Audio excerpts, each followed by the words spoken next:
Խոսքը տրամադրում եմ իրեն։ Համեցեք։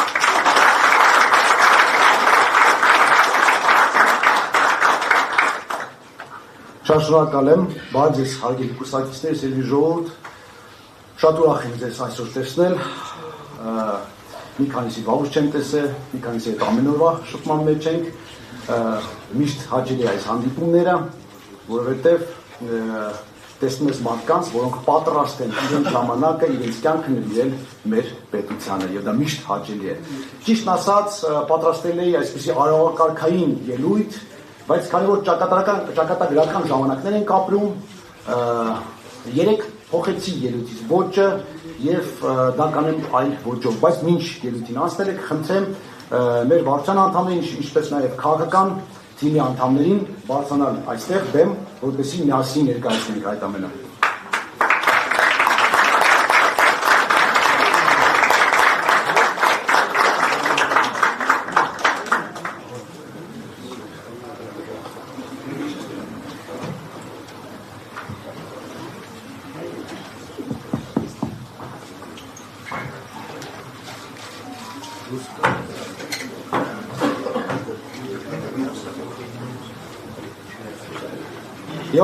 Եվս մեկ անգամ ողջուն ենք մեր թիմի անդամներին։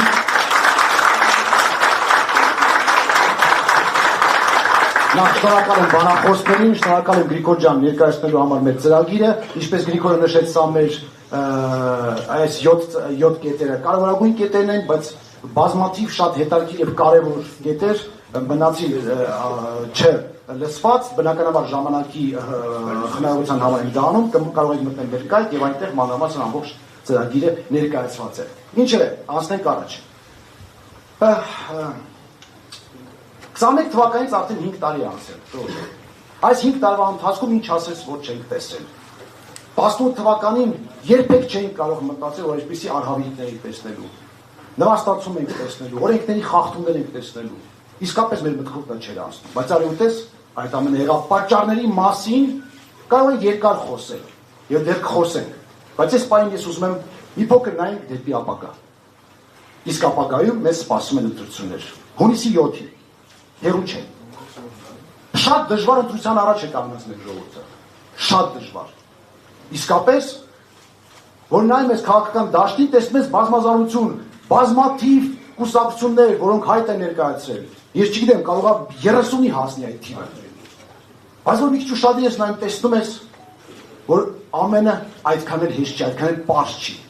Ամենտեղ կա ստորգետնյա ջրեր։ Եվ օրինակ, մի կուսակցություն, մեկը ասում է, ես խաղաղություն եմ բերել։ Ինձ որ ընտրեք կլինի խաղաղություն։ Բայց որ մի քիչ ուշադիր ես նայում, մի փոքր ուսումնասիրում ես, տեսնում ես, որ իրենց քայլերով, իրենց գործողություններով, այս մարդիկ ուղղակի Հայաստանում սպասարկում են Ադրբեջանի շահերը։ Եվ սա ուղղակի խոսքեր չեն, սա ակնհայտ է։ Եվ ամենահետաքրքիրը, ասում են խաղաղություն ենք բերել, բայց որ մի փոքր ուշադիր ես նայում, շատ քիչ, շատ պետք չի, շատ խորանալ։ Հասկանում ես, որ ընդամենը իրենց կառավարման ընթացքում բերել են պատերազմ,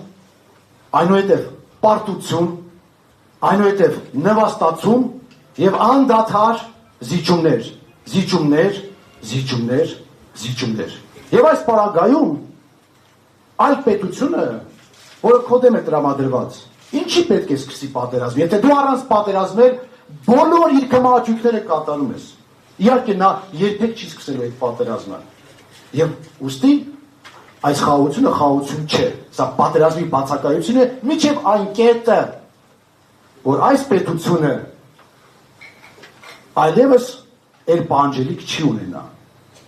Եվ նոր պահանջը, որ դու չկատարես